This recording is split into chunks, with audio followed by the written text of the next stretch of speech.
My name is Michael Albert, and I am the host of the podcast that's titled RevolutionZ. This is the 291st episode overall, and the 8th episode in the Next American Revolution sequence. And it is based on the 8th chapter, excerpted from the work titled An Oral History of the Next American Revolution, which chapter was itself made available on ZNet this past week. The title this time is Professions React, and the episode focuses on various campaigns undertaken by professionals in Revolutionary Participatory Society, or RPS.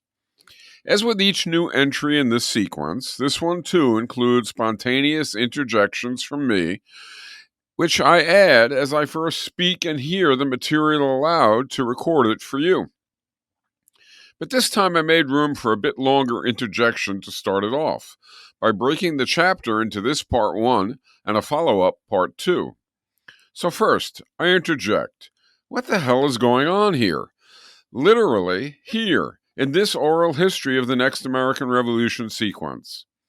Some of you must be wondering what I am thinking doing this now as we have been doing it. Well, honestly, I'm no longer sure. 7 or so years ago, I had an idea to try to do an oral history via the words of various characters who would have experienced it. Not having ever written a fictional word, this was a bit audacious. Dream up characters, already that was arguably totally beyond me.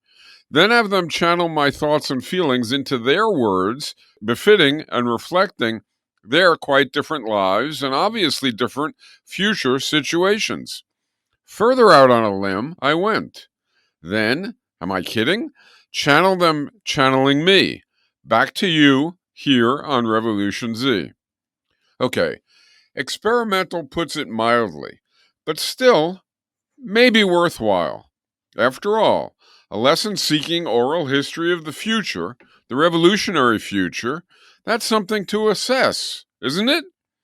Now, however, that plan has been complicated by reality unfolding. NAR, Next American Revolution, makes no mention of election 2024. This is partly because I wanted it to be not time-bound and not predicting anything at all. Remember, I wrote the first round of this in 2017, and I updated it somewhat later, and then again this past few months. I want the episode sequence to be a different way to present and hopefully prod discussion about revolutionary vision and strategy for a better future. That's fair enough, but I'm also hoping it will become a book. One of those long things, one of those textual things, sometimes paper, sometimes digital, just in case books remain something timelessly consequential. But suppose I submit it to a publisher. Okay, let's say this coming December, having hopefully gotten insightful feedback to consider and also updated it myself later this summer. December? Who just won? Where is this election in the chapters? And so on. So I must update again. In what? November? But by the time I do that, there will be more. And then, when a book actually comes out, supposing that happens, say 6 months to a year after submission, more still will have happened. Worse, in updating, will the whole point be lost as the channeled future loses its generality? I guess we will see what emerges later. Hopefully I can keep this effort as intended, an oral history of a revolutionary future, without undue attention to a past or a present. For now, in any case, I am going to be stubborn about doing that. I'm going to proceed. But lest you think I'm oblivious to all that's occurring all around us now, just because the interviewees aren't discussing today's news, perhaps just a few words on today's news too. Well, no, it will get too long again. So just a mention. On ZNet, at znetwork.org, you can find recent articles that convey my recent and almost up-to-the-minute take on current happenings, which, at the moment, means for me a lot of more passionate, even than usual, content on election 2024 and the fascist threat that is named Trump. Okay, all that is now aside. In the 8th chapter of the oral history, Barbara Bethune, Emiliano Feynman, Bill Hampton, Cynthia Parks, Harriet Lennon, and Anton Rocker discuss the initial emergence of the health, transportation, housing, rights to the city, minimum wage, and workplace organizing focuses of RPS practice. In this episode, we offer roughly the first half of that chapter, in which Celia Curie and Peter Cabral discuss actors' activism and athletes' revolt. To get started, the episode begins with Miguel asking Celia Curie, the governor of California and future vice president of the United States, "Celia, you were an aspiring actress at the time of the first RPS convention. You became highly active in RPS while a successful actress in Hollywood, including your famous Oscar acceptance speech. You became, in time and for a time, Secretary of Popular Culture for the RPS shadow government, a cabinet position created specifically for RPS purposes, after which you also became Governor of California, an office which, as we speak here today, you still hold. Can you tell us when and how you first became radical?" "I was raped by my uncle when I was 15, which was in 2008. I didn't tell anyone. I was afraid of how I would be perceived, and really, at first, of whether it was my fault. Later, I didn't want to create what would have been chaos in my family. My father's brother did it.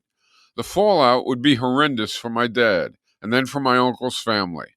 I didn't think my uncle was violent like that with others, or inside his family for that matter. But I have to admit, I didn't know for sure. I still don't know what came over him. Afterwards, I used the internet, in private, to learn more about rape and about rape victims and perpetrators. On the sly, I went pretty deeply into the subjects and became familiar with and indebted to many feminist writers. Together, they saved my life. So that was my doorway to radicalism. For many people, rape, or watching a loved one killed or jailed or torn apart by unemployment or drugs or turning violent or suffering preventable illness, lurks in their memories of their formative years. Like most, I had a hard time getting beyond that, not least because all around me there were always reminders in what I saw and endured. But all that is for another time, I think." Miguel asks, "Okay." A little over 10 years later, RPS was starting to percolate. And not that long thereafter, what became the Hollywood arm of RPS got going. Do you remember the start of it? At almost any time you consider, at least a few acts have expressed political and social views beyond donating to candidates. And that last choice has always been commonplace for many. Most often, however, even the best Hollywood political participation had been of near zero long-run relevance, because it had involved little more than single-issue attention, and was rarely radical, even about its highlighted issues. So if we don't count innocuous or nasty prior activity, and effective but too narrow activity, and for that matter right-wing actors, then the Hollywood arm of RPS got going literally when some Hollywood actors and other film people started to meet with one another, face to face, to discuss how they could relate to RPS not long after its first convention. We took a few meetings to settle on joining RPS and started talking about engaging in 3 types of activity. The first was to reach out to other people in our work situations and artistic communities to also join RPS. The second was to agitate for changes in Hollywood film practices to steadily make our industry better reflect RPS values and aims. And the third was to reach out to the broader population using film and the excessive visibility afforded famous people. I interject. I think impressive for being clearly strategic. But was it generalized in left-leaning Hollywood or pretty unique to this small group? I guess we don't know that yet. Celia continued, "Hollywood RPS started with 11 people. 7 were women who had been active in Me Too, and many had related to Black Lives Matter and opposing Israel's war on Palestinians and Trump's war on just about everything of worth. Joining RPS, after all that, was a little like deciding to relate to a film. We read some text. We assessed current participants. We evaluated aims. We joined. We urged others to join. But I don't want to minimize the difficulty. In our insulated world, it felt like we were risking our careers, risking our relations with friends and family. I hate to even say this, since our problems were so ridiculously small compared to most people's. But what it felt like was, well, I am on top of the world, and I am about to jump off. The first thing we did was to strengthen our own understanding. We got less curious about gossip and more curious about ideas, which was, in itself, no small step. We assembled various RPS relevant literature and worked through it to decide if we really did want to join and become able to argue for RPS with others. It was a bit like deciding whether to relate to a film by collectively assessing a script. As we got into the material, we not only read and discussed it, we practiced among ourselves until we are confident we not only liked RPS, but were prepared to represent it, argue for it, and think about its refinement and expansion. I think our approach was pretty exemplary in those respects, and probably not very common, at least at the outset.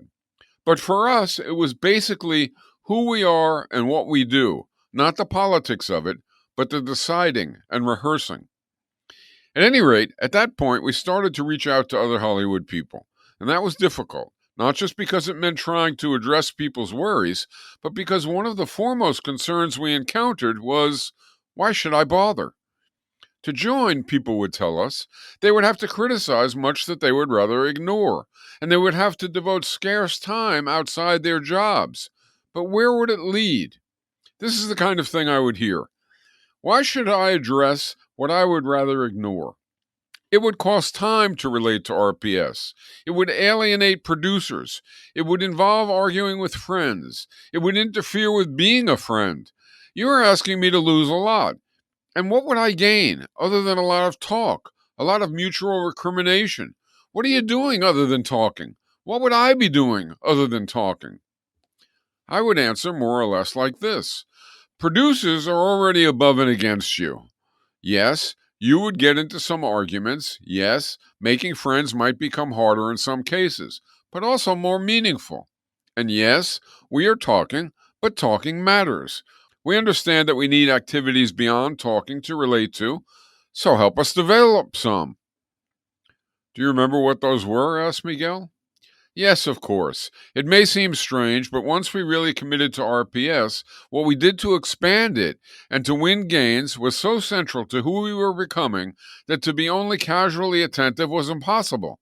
It turned out we were undergoing something pretty profound and well beyond what we had anticipated. Again, in some ways it wasn't so different for those of us who were actors from getting deeply into a role, except this wasn't fiction. And it wasn't for a limited time, and we weren't getting paid to do it.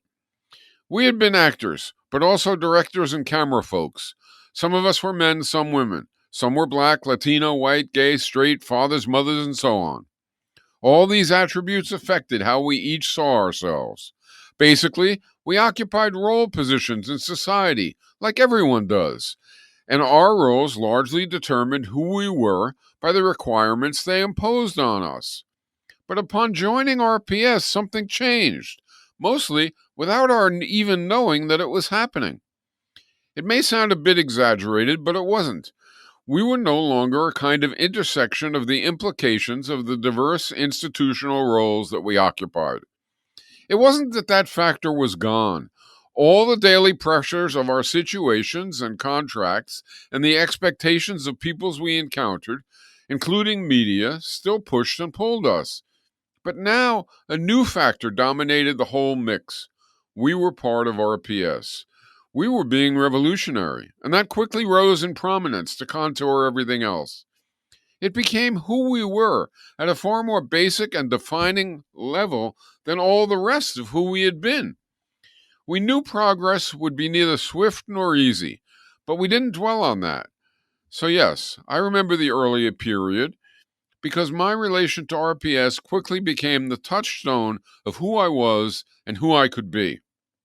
Miguel says, didn't obstacles intimidate you? I remember fearing for my career as a journalist when I started supporting RPS. But beyond the fear, I also doubted our potential. I wondered if I was risking all for naught. I don't know how to explain my own reaction to obstacles other than to say it wasn't a time to hesitate. We had to agitate to make the change we wanted. We feared high water everywhere. But I think our earlier experience of feminist and anti-racist actions spurred our can-do mindset. But to answer your question less abstractly, within a year or so, we began 3 projects. The first was to establish a social school for people in the movie industry. It was a bunch of courses and group sessions that required 2 weeks of quite intense participation. It was about understanding society, developing and advocating vision for a better society, and addressing the mechanics and possibilities of the film industry. This was no small undertaking. Some of us taught, but we also invited various RPS folks with more experience to offer classes. We borrowed materials and techniques from similar efforts on various campuses and in other chapters of RPS. Hollywood people had always been ridiculously constrained by their time allotments, and we were saying that to participate, you needed to free up 2 whole weeks, and if you wanted to teach, you had to give even more. We were asking a whole lot more from people than you might think. These weren't young students, but highly accomplished adults, used to people doing their bidding, and we eliminated that. It was a lifestyle behavioral jolt, a big one, but folks not only learned a lot, they enjoyed themselves and made new friends. We created capable members. The second project was to uncover and then publicize pay rates for everyone in Hollywood, and to proceed from revealing that information to agitating for more equitable relations. You can imagine how well that was initially received. People asked, "You want to know what?" And then, even more upset, "You want to do what with that information?" And worst, "You want to do what to my income?" This was a difficult sell, a long-term project. But the ethics were so clear that with calm and informed persistence, we eventually turned the tide from our appearing crazy to those defending old ways, appearing greedy and antisocial. Finally, the third project was to reach beyond Hollywood. We settled on 2 ways to do it. We pressured local filmmaking and media producers to give space, tools, and help to grassroots participants. And we ourselves created short films, and in time, even some full-length movies promoting RPS ideas and program. Far from the popular misconceptions, actors are very serious, hard-working people. And at the start, there were only about 10 of you? Yes, 11 at the start. And it was critical that we quickly establish a programmatic agenda to make evident the need to grow our numbers, since everything we wanted to do required having more people. And we did grow, as you know. Yes, but what about the beginning? I remember our first meeting. We got together at an actor's huge, outrageously fancy house. The 11 of us were in an ornate, comfortable, but a bit sterile living room. You could have installed a basketball court with room to spare. One wall was all window, looking out a massive deck and a pool fit for a whale. Beyond that, we admired the Pacific. The dynamics were strained. A couple of the 11 lived more or less comparably to our host. Others, while very far from poor, had never even seen a house remotely like the place where we met to discuss RPS. The most famous actor in the room, the owner of the palace, made a tepid pitch about having given money and held a fundraising event for the then not-so-long-past Sanders campaign. "Give the candidates money," he said. "Help them win. To do less is not enough." Had that set the tone, my guess is we would have gotten nowhere. But another actor named Mart chimed in about how that kind of involvement wasn't enough, and how the conditions that most people endured overseas, but also in the US, were ultimately too abysmal for band-aids. He noted how global warming and wars, and perhaps also AI, literally threatened survival, and mainly how we all knew damn well that RPS was right about society needing a new social system, and how given all our assets, we had a responsibility to quit dodging the truth and start seeking serious change. "Donating is okay," he said. "Sure. And short-term and immediate changes are essential, of course. But society ultimately needs a rewrite. That resonated, and we were off and running. What opposition did you have to overcome? Do you remember? Absolutely, I remember, not least because much of it recurred so often. Setting aside contextual and personal tensions, which often erupted over things like the house our first meeting was being held in, the problem with trying to enlist actors and others from film and singers, painters, and novelists too, ultimately always pivoted around one issue. Actors, directors, writers, cinematographers, singers, and artists would tell us, we do something special. We are not like other people. We are artists. We need special freedom to be creative. We should enjoy incomes commensurate to our creativity. We should be free to do whatever we like, including not having to worry about balanced job complexes sapping our focus. And finally, thinking they had a knockout punch, they would add that, quote, it is insane to think the public should have any say in planning art. The whole point is that artists have to do that, and then the public likes it or not. Looking at us as if we were crazy, they would announce that the idea that artistic creators should have to cooperatively negotiate with the public about their work would be the death of all art. Get away from me with that stuff.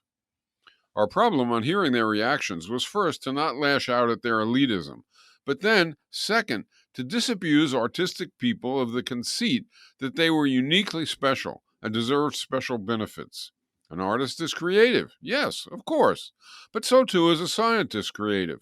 So is a doctor, a designer, a builder, and with training and balanced job complexes, we all would be creative for part of our work time.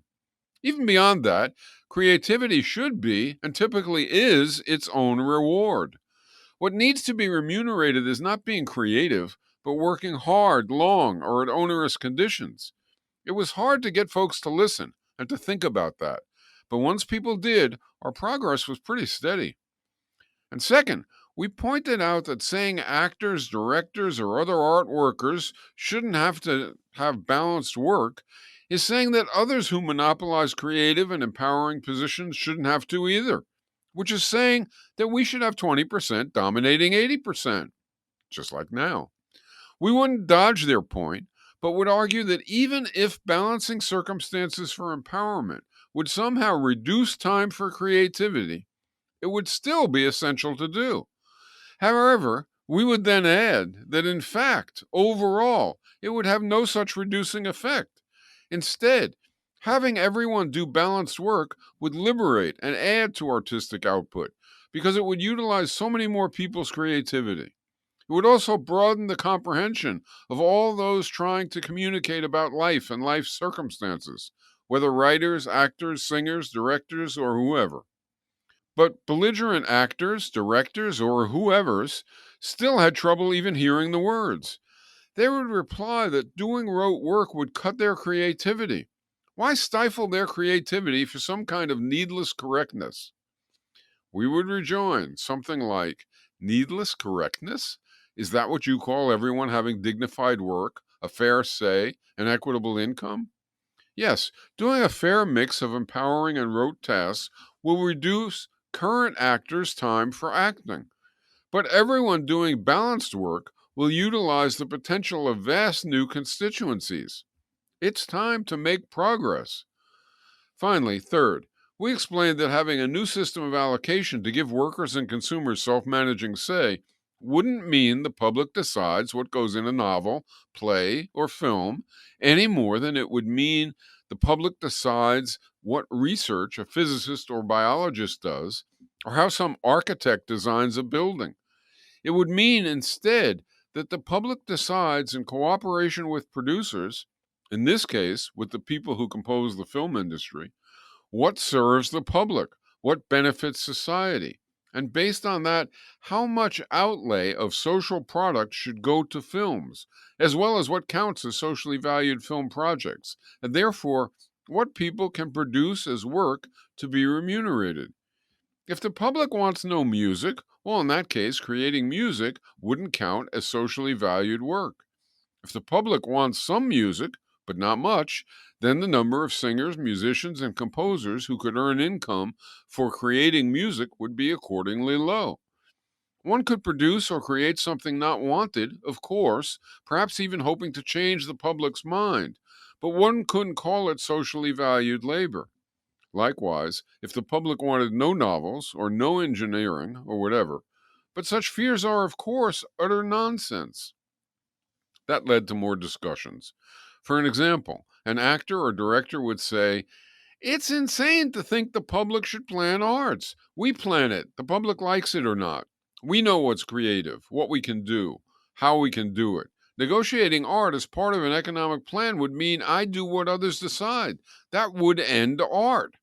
We would reply, "You now do what executive producers decide, not what you decide." But in any case, again, and these type exchanges did have to happen over and over.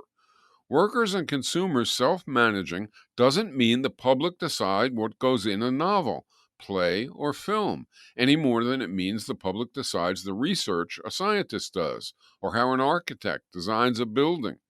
The public decides what benefits society wants, not the details of producing it.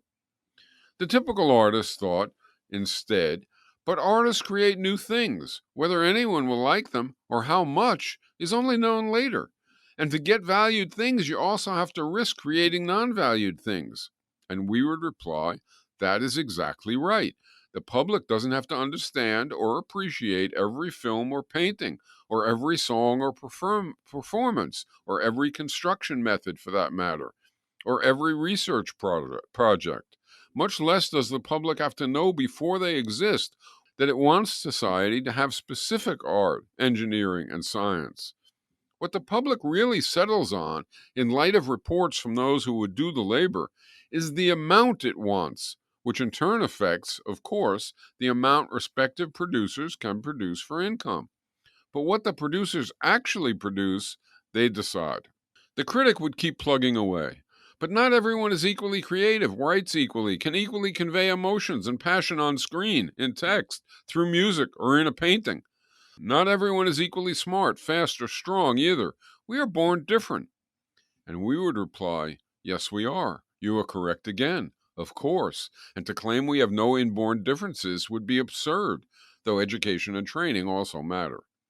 Then some big-time actor would say to me, of course education and training matter, but even if you had way more of each, you wouldn't be the actor I am. I would chuckle and say, perhaps, and we should certainly benefit from and celebrate the great talents that some people have. Well, if you celebrate differences, he would reply, why in your vision do you try to level us by having everyone do a fair share of rote tasks? I'd reply, that is not trying to level people. Virtually all human qualities come in different degrees, and luckily so. Leveling is unreal and would also be horribly boring. But that doesn't mean only a relatively few people should do empowering tasks. I celebrate inborn differences, but I also reject showering those born with faster reflexes, better sight, quicker calculation, stronger muscles, a painter's eye, an actor's expressiveness and empathy, or a surgeon's hand with wealth and power. With a bit of a proud whine, we'd hear the reply, but we contribute more. People love our product. It brightens lives. It enriches souls. It has an emotional dimension all its own. We should earn more, like we do now. And me, just a smidgen strident, I'd say, first, just to be accurate, current differences in income don't mainly reflect different talent or value of product, but power and luck that conveys bargaining power. More, providing rewards for excelling is neither necessary nor just. Celebrate excellence, yes, of course, but also advance material equity and social solidarity. Admire genius, yes, but also foster participation. We can do it all. Okay, Miguel, you got me going. Sorry. I assume you don't want me to rehearse all that here. But the interesting and even fascinating point was that considered fully, it turned out the new economic relations apply just as compellingly to artistic endeavors and to intellectual endeavors as to road endeavors of any type. The worth of equity, classlessness, and self-management applied equally to all people, groups, and activities. Miguel responds, how did you personally understand the role of a Hollywood star in society, Celia, at the time of the first RPS convention? And how did that start to change in the convention's aftermath? What were some of your personal changes? I interject. I think Miguel is looking for more story, but it is interesting how well Celia makes points. The actress as a dummy was never astute, and here it seems to be idiotic, albeit it isn't perfect. And Celia continues, back when RPS first convened, I had been in some commercials and gotten some minor supporting parts. I had prospect, but I certainly wasn't anything like a star. My income just barely kept me functioning. To me, a star was a larger than life person, rich, or very nearly so, with huge stature and visibility. As I saw it, stars traveled in an odd kind of bubble of security and privacy. They were constantly threatened by out of control paparazzi, and sometimes even by fans or psychopaths. And I should say, my attendance at our first meeting in the actor's palatial home didn't change that view.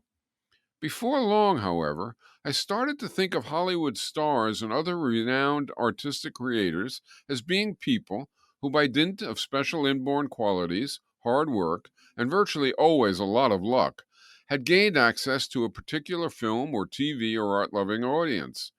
It seemed to me that they didn't deserve excessive income, but they had excessive everything.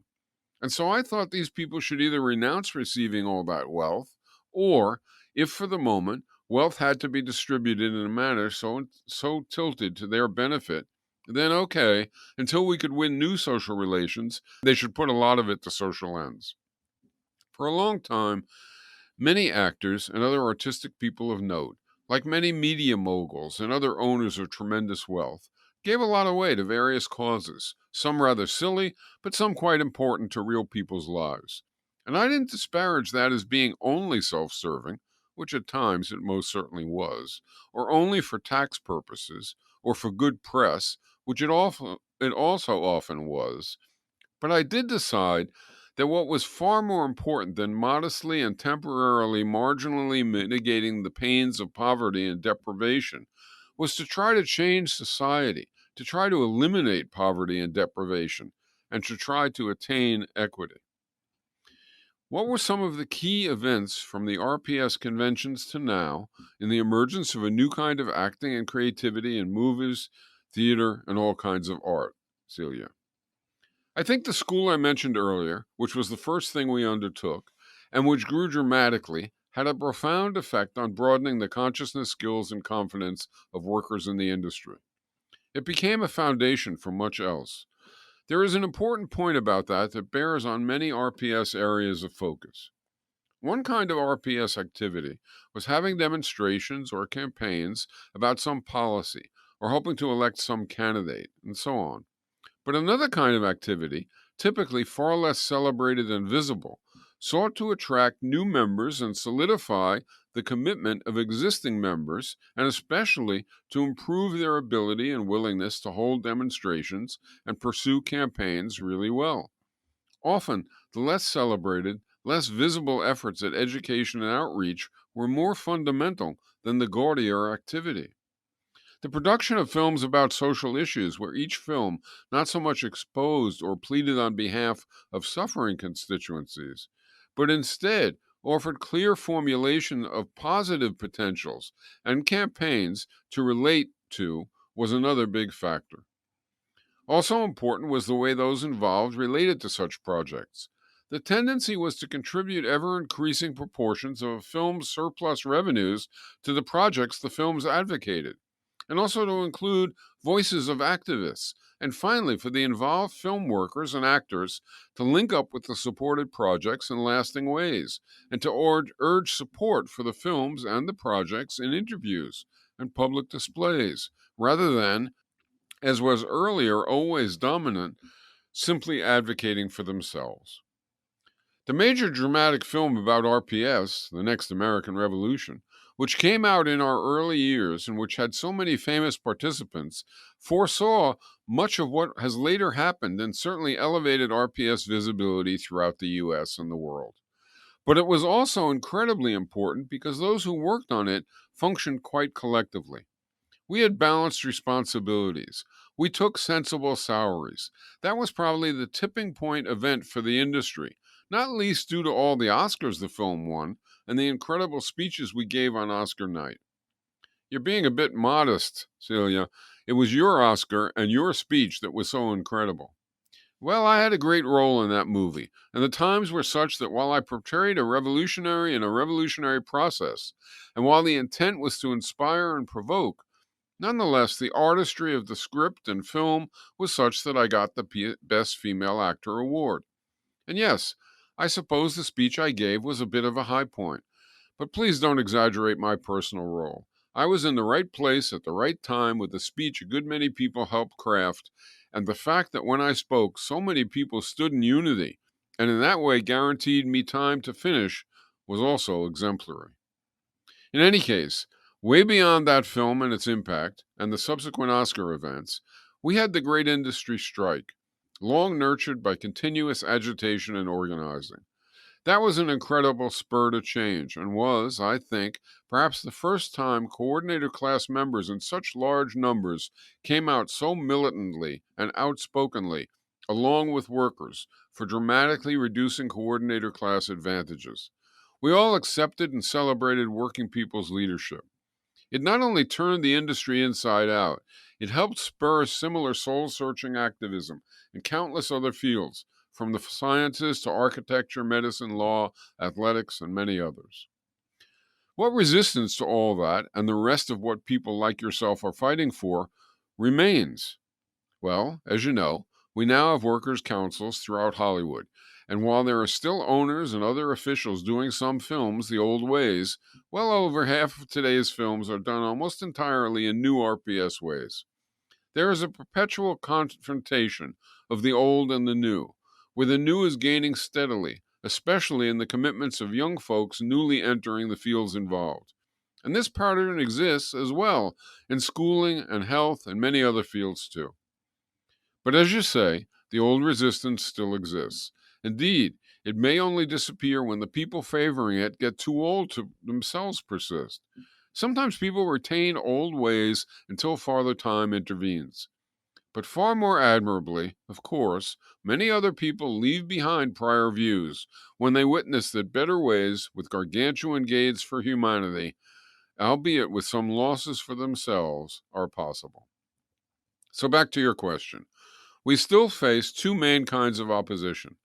One kind is honest, albeit not even a little worthy, other than that the people with this view avoid hypocritically lying about it. I don't want to give up my massive income. I don't want to give up my avoidance of activities I find onerous.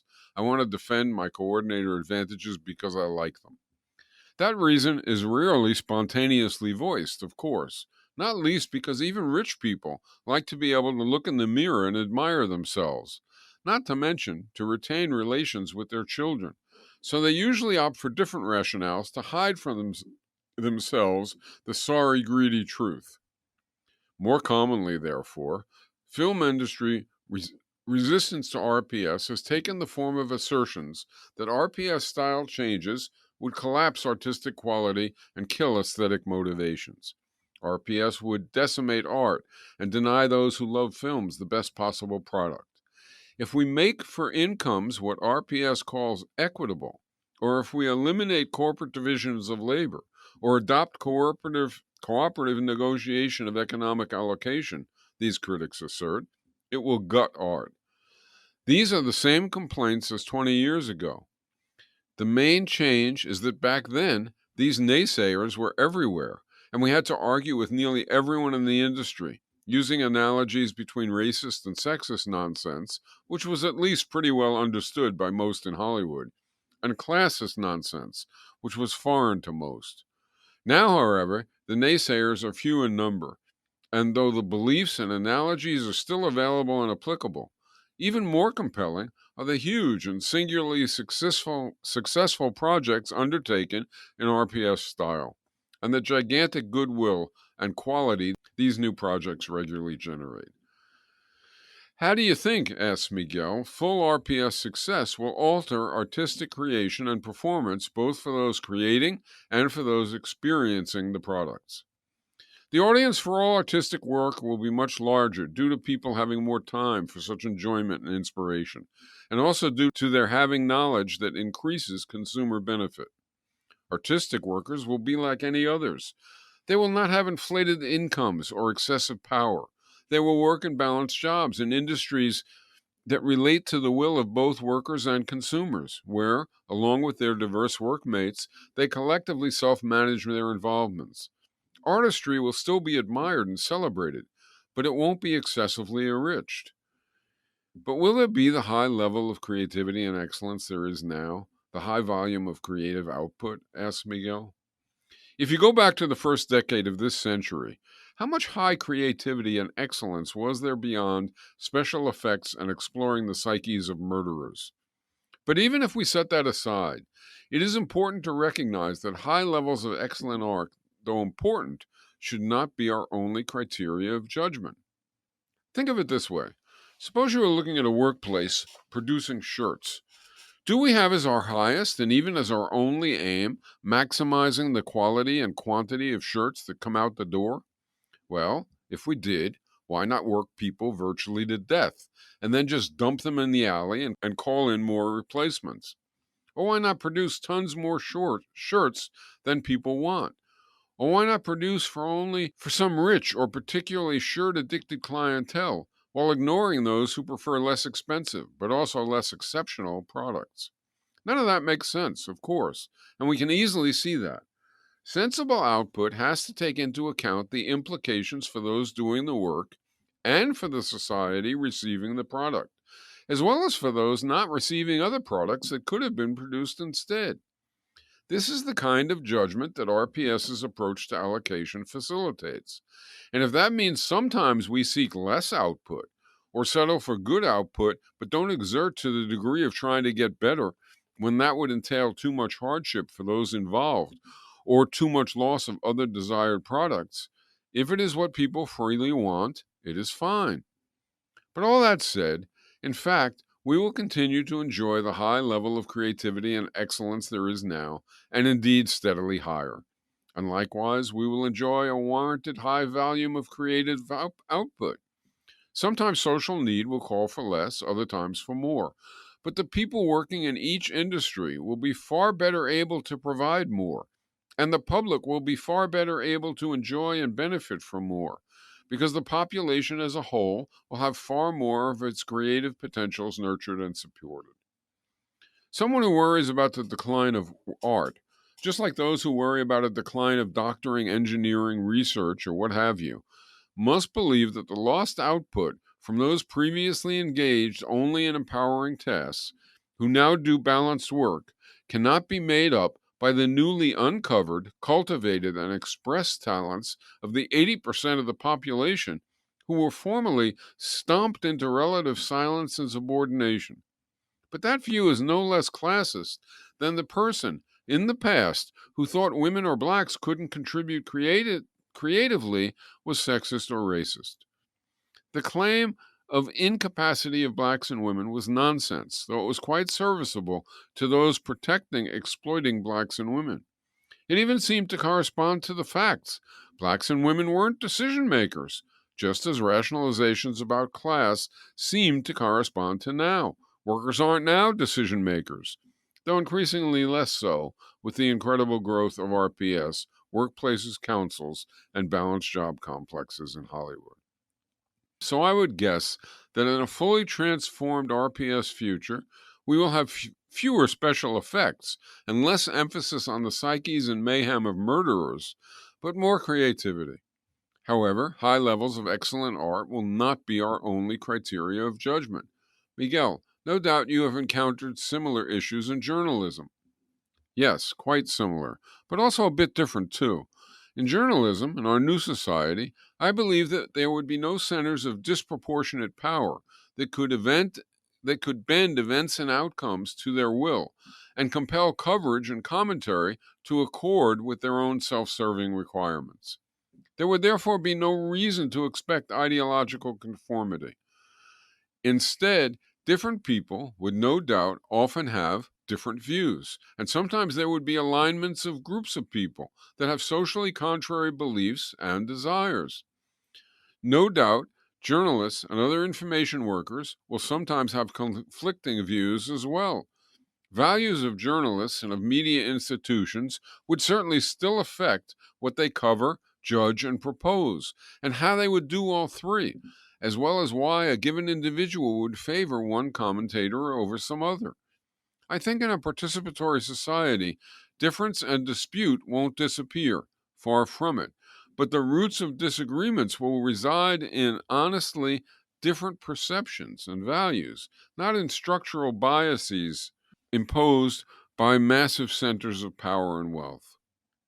But getting back to Hollywood, raises Miguel, I have heard that when you attended your first Hollywood meeting, you weren't yet revolutionary. What brought you the rest of the way? The literature I was reading taught me a lot, but we all tend to become what we do. So when our group got revolutionary, I transformed too. But for me, I think the main thing was that folks in RPS learned to disagree without taking for granted that they were right. Our emphasis became learning something new, not defending what we previously said. Instead of taking pleasure in calling someone wrong and dismissing her by angry assertion, RPS folks learned to seek what was right, even when it meant we ourselves had been wrong. We celebrated our readiness to change, not our staying unchanged. Conversations happened, accommodations occurred, truth trumped bullying and one-upsmanship. That, for me, was a key part of being revolutionary.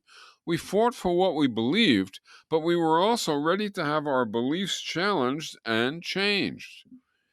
What was the turning point for you? When did you feel like the struggle had matured from trying hard to have a chance to being full tilt on the road to victory? I suppose maybe when we made our first RPS movie. It was way more radical than most films. It was not a technical extravaganza, not a thriller, not a mystery, not an exploration of murder and mayhem, not an exploration of psychosis, not a requited or unrequited love story, not a cartoon, not a comedy. It wasn't horror, dystopian, or utopian. It wasn't about aliens visiting us or our visiting them. It wasn't a coming of age or a becoming senile story. It had no overgrown animals, no superheroes. There was no pathological villain, no trial, no murder, no mayhem. No stars died, no stars were saved. It wasn't a remake, a sequel, or a prequel. It fit no template. It had no star overcoming personal trauma and deadly danger. It featured a task to win a new society. It had obstacles to overcome, systemic power and prejudiced habits from the past. But it was idea-driven. The process itself was the protagonist. The star was future history. Imagine giving an Oscar to future history. Yet first one and then more Hollywood A-listers signed on to make it happen. And this told me the film industry was broadening out. We offered social substance and outside-the-box structure. And yet Hollywood signed on and even gave the screenplay's participants distinctive voices and personalities that the initial screenplay had lacked. And then, after the movie, I think perhaps everyone in films would pretty much agree that what turned the corner toward success was the industry marches, where actors, directors, videographers, tech folks, designers, drivers, dressers, and all the workers on films together marched through Hollywood for hours on end, all decked out in their work outfits, all chanting and singing, and then went into local communities, to neighborhood meetings, enjoying dinners and conversations at community gatherings. And then, incredibly, did the same thing over again, with everyone traveling to participate in the same way in New York, and then Chicago, Boston, Houston, Memphis, San Francisco, Phoenix, Philadelphia, Miami, and Cleveland. We were literally saying, this is what we have done, and you can do it too. That was a hell of a lot of internal solidarity and incredible outreach to diverse communities at the same time. I, of course, remember, replied Miguel, and was as entranced as the next person at the events in New York that I got to go to. I hope it is okay if I ask you a rather personal question about acting and your experiences of it. You have been considered beautiful all your life, And I wonder what place you think this has had in the past and should have in the future in Hollywood, and I guess in society too. You are right about it being personal, but it is also perfectly fair, even if it is hard for me. Growing up, even at a young age, what you look like used to have, and still has, major implications. I was, and I guess I am, by our society's standards, as you say, beautiful. None of us labeled as such can see it easily in ourselves, or that is my impression at any rate. Anyhow, I couldn't. But I can see it in others. Sometimes a person's beauty can be almost shockingly powerful, even mesmerizing and addictive. But there is more to it, especially in a horribly sexist society. What does being beautiful do to a person? Asked Miguel. At a young age, you learn behavior patterns that work to get you things you want. I didn't understand why, but I noticed how smiling and being a bit flirty, coy, coquettish, or what have you, affects people. And then this becomes part of who you are, with attendant gains, but losses as well. Materially, you benefit. Psychologically, sometimes. Also, you tend to get some confidence and style, I guess. But other times, you get a warping of personality and become mired in feelings of entitlement and guilt. Privacy disappears. Danger sometimes takes its place. At any rate, in Hollywood, the dynamics were, and to a degree still are, greatly exaggerated. Beauty is, to a point, bankable, for women and to an extent for men too. And what is bankable is, in a profit seeking industry, cultivated and sought. But then it is also dispensed with when it dissipates. So in the old days, beautiful women and beautiful men too, albeit to a lesser degree, but still quite a lot, were signed on, and if you could perform reasonably well, and you weren't too much of a problem for those around you, and if you would bend when pushed, even setting aside the frequent sexual requirements, you would have a career, at least until your looks faded. So how do you judge that? Said Miguel. I don't know entirely how I feel about it. Being eyeballed from my preteens on, being hit on, and in many people's lives being taken advantage of, not to mention raped, and this was my experience too, is beyond horrible. Think about knowing that thousands and maybe even many more fantasize doing things with or to you. Transcending all that, if you can manage it, is not easy, and doing so generally requires help, which is all too often absent. All this should be gone. The objectification, the exploitation, it should be gone. Similarly, the riches for beauty or the power for beauty, that should be gone too. And what about other aspects? Suppose someone is born really strong, or able to run outrageously fast, or with great reflexes, or able to think really fast, or whatever. We say the person should not be able to parlay that lucky genetic happenstance into wealth, power, or unfair circumstances of any kind. But we still admire great reflexes and fast, clear thinking, and we know that a person with those attributes can do some things which, without them, we cannot do. So should we admire being born looking special? About the other traits, we have no problem that they are admired, or that having them means you can do some things which, without them, you could not do. So though it makes me nervous, should that also apply to appearance? The odd thing is that special traits, features, qualities, or talents in a person in old societies had both benefits and debits for the person. The sex overlay made one of those different, but if you think about it, any special quality tended to convey advantages, pressures, options, rewards, and costs. So I have a feeling all of this is going to work itself out in a new society in ways we might not be able to foresee yet. I think what we can say for sure is that being lucky in the genetic lottery, given social standards and tastes, should not convey material advantage, a greater say in society, or freedom from responsibility, nor should it impose undue pressures, denials, or abuse. I think RPS isn't the end of history. When RPS fully wins, and in time society is fully participatory, it won't mean all change is over. We will have achieved civilization, but there will still be some old and I assume plenty of new issues to discern and resolve. For now, I think winning RPS will do nicely, thank you. For later, we, or our kids, will see what comes next. Next, Miguel turns to Peter Cabral. Peter, you were a militant anti-racist activist.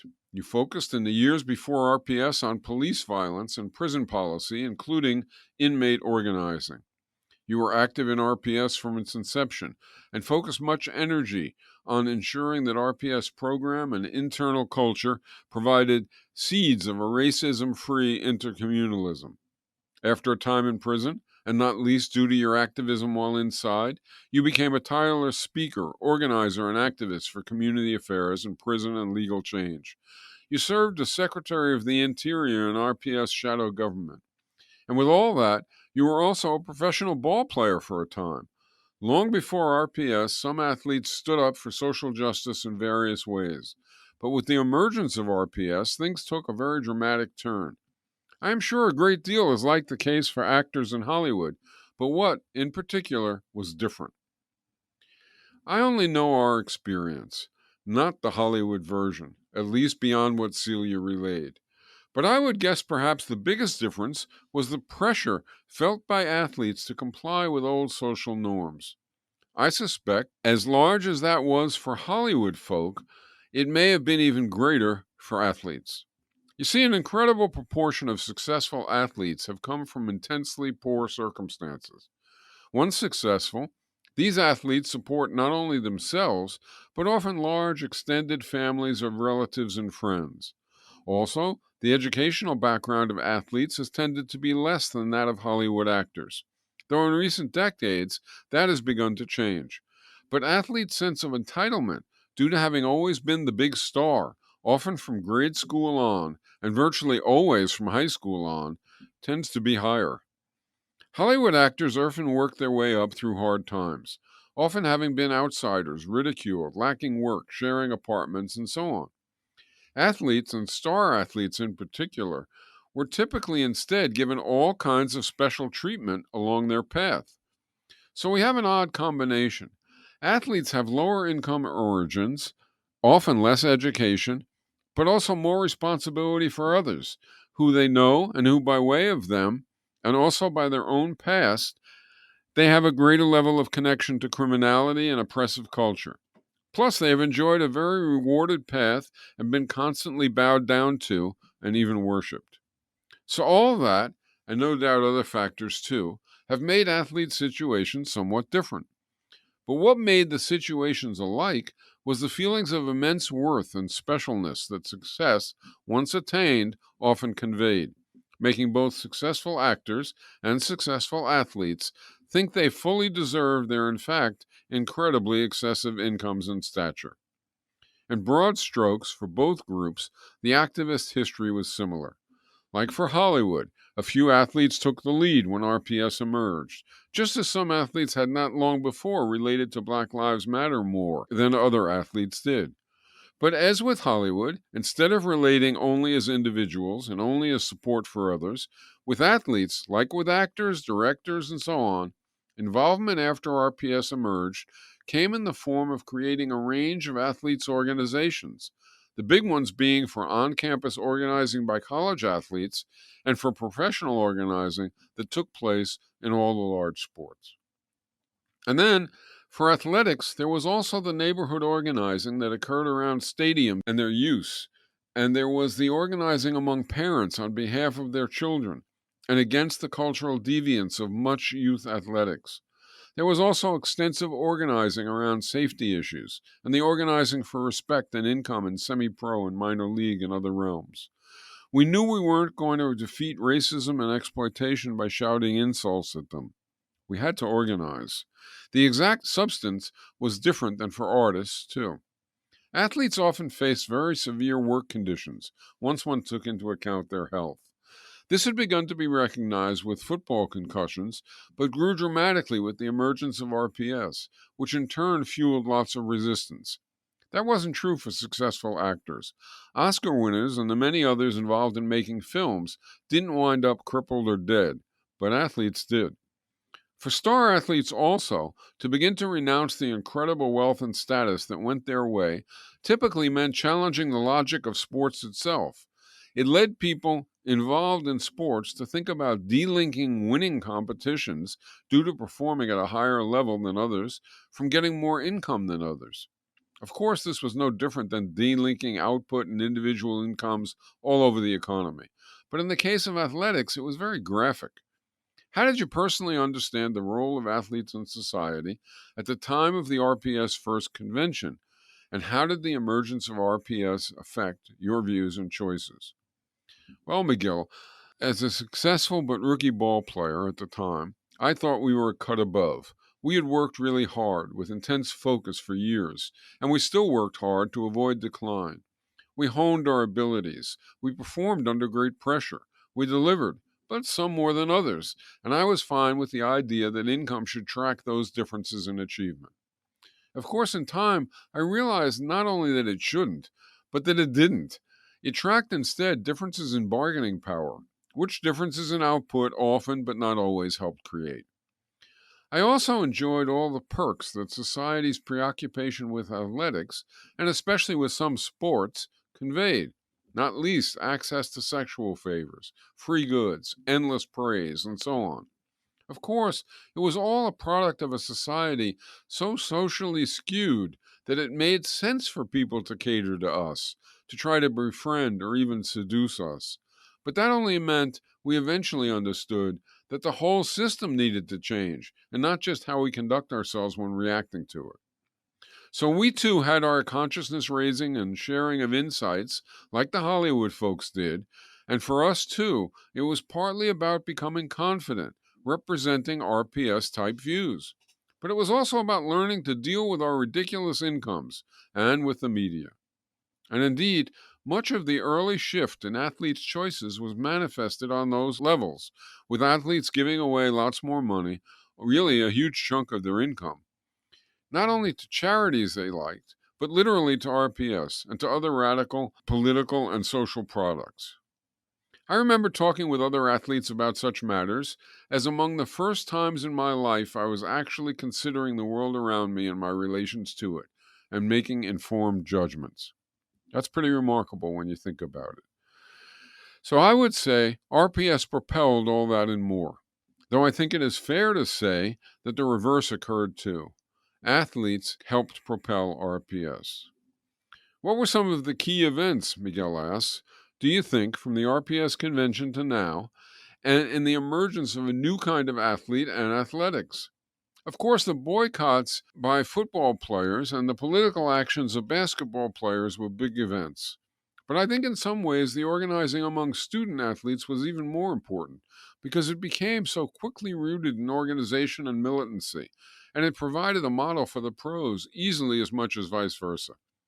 When I was invited to talk with student athletes on college campuses, I easily learned as much from the exchanges as they did. I don't think any of this was unique. I think a case might be made that the first, I guess, modern step was when the quarterback, Colin Kaepernick, opposed police violence by refusing to stand for the national anthem. That prodded so much soul searching. And then he started giving significant sums to organizations with progressive agendas, and his teammates heavily praised his choices. But I think what was key was rather than one thing happening and another thing happening and no connection occurring, when each event and project began to see itself as part of a larger ongoing process that was all the acts together. This not only strengthened each individual effort, it broadened each. While an event or project might be about mainly race, gender, class, or some specific practice or policy, by seeing all of it as connected, participants in each aspect began to actively support the rest and to learn from the rest. Soon, athletes were not pursuing an agenda solely rooted in their own personal experiences, but an overarching, larger agenda. I think that was arguably the main early RPS contribution. And of course, before long, RPS vision and practice began to inform athletes' perceptions and aspirations. So the impact became far greater and more direct. Do you think the Olympics battles were a large factor? Absolutely, Miguel. On the one hand, there was the tendency of lots of athletes to bring social concerns into the Olympics, starting really strongly in 2020, and then with growing centrality in 2024. But perhaps even greater was the growing trend for athletes to fraternize, I guess you might call it, and shun the crazy glorification and commercialization. The participants began to take back sports for those doing them and appreciating them by taking it away from those selling it and profiting off it. And then the other tremendous issue, of course, was the gigantic harm the Olympics as a mega event did to the cities that hosted it. Rio's travail, on top of those of Athens and London, became so obvious and so pronounced for the bulk of their citizens that the constant clamors by elites to get games so they could profit became swamped by the quite correct beliefs of populations that it would be at their expense. That athletes supported the communities strenuously, to the point of saying that they would no longer participate if the events gutted sponsoring cities. That was moving and exemplary. So the movement to have the games be held in a whole bunch of cities, each hosting only some single component or other, and each using only venues and spaces based on existing structures, or built at international expense and in a manner designed to be of lasting local value, grew overwhelming. And yes, at first people complained that with gymnastics in one city, track and field in another, swimming in another, and so on, there would be no single gathering of all the athletes, 10,000 or more, in one place.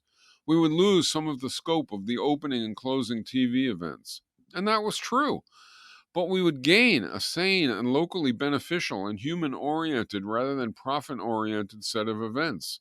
It was basically conducting world championships and a host of events all in the same 3-week period at many existing venues worldwide, rather than conducting them in many venues, all newly constructed, with virtually no future purpose in one city.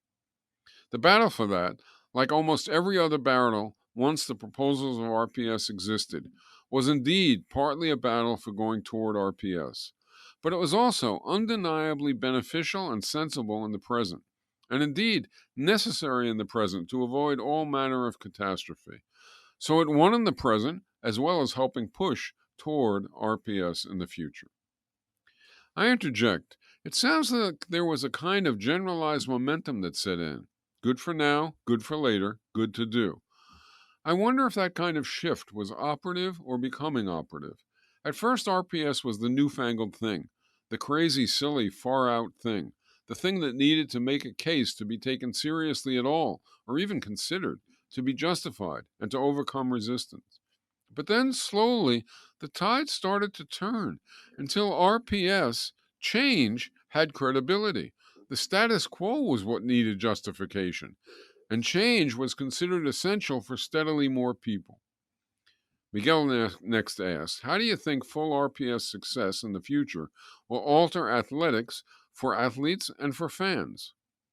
I don't think the way we view a contest or achievement in itself will alter very much. A beautiful shot or hit, a timely catch, a great race will still uplift us. But what will change is our view of the people. We will still appreciate and even admire great artistry and focus, but we will no longer think a person should be made rich on account of it. If it is morally and economically sound for income to be for duration, intensity, and onerousness of socially valued labor, and for people to do balanced jobs, and for producers and consumers to decide what is produced cooperatively, then that applies not only to assembly work, but to athletes too. And that means an end to all the incredibly inflated incomes and perks. People who, for part of their contribution to society, work as athletes are just people, albeit sometimes with incredible physical and mental gifts, and without any reason to receive additional material reward based on their having those innate assets. I interject. It seems like another recurring theme. RPS, having been rooted in values, turned out to mean that RPS changes were generalizable. There was an essence that applied across society's many aspects. Good here, good there. Of course, you didn't produce vehicles the same specific ways that you produced movies or played tennis, much less raised children or fought disease. But the essence of the human relationships, the criteria of judgment, the deeply operative logic and aims did recur. Maybe that contributed to the feeling of moving from one ethos to another across the board, and the slow but steady shift in where the burden of proof lay, in maintaining the past or establishing the future. At any rate, Peter continued, Beyond those key changes, many people have been exploring the nature of non-competitive sports and even considering what competition now involves as compared to what it should involve in the new society we are building. Some of that is still to be resolved, no doubt, but the basics we know, and excellence and accomplishment will persist, even as giant material rewards for excellence and accomplishment will fade and ultimately disappear. But here is a wrinkle. What should you feel better about? Winning a game or contest or whatever, but without performing particularly well, or losing but having performed really well? So that is where I somewhat arbitrarily divided Miguel's chapter 8 into two parts. The second will come next week. As I think about trying to edit the whole oral history into a book to submit for hopeful publication later, starting work on doing that from its beginning sometime in August, I have gotten an interesting suggestion from a listener via ZNet's Discord system. She suggested that it might make sense to include the interjections done here in episodes into the book, into the text. I think it may be something I ought to do. I'm not sure. But thinking about doing it or not surfaces a broader, thorny reality. How can any writer think sensibly about what to put in and what not to put in a book, an article, a podcast, or whatever? Even after an article, book, or podcast is offered and attended, we rarely know what about it had merit and worked and what didn't. In fact, sometimes it isn't even clear what having merit would or should or did even mean. The idea being, how do I or anyone, Miguel sifting through his interviews and pulling material to use, for example, sensibly make choices? If you have an opinion on whether including the interjections for the episodes in a final version of the text to submit for a book, or even on the broader question of not what to decide, but how to decide, perhaps let me know in a comment in the Z Discord system. NAR 9 will continue with Professors React Part 2 by adding discussion of religious renovation, legal upheaval, and media makeovers to the Hollywood activism and athletes' revolt discussions of this episode. And so, all that said, this is Michael Albert signing off until next time for Revolution Z.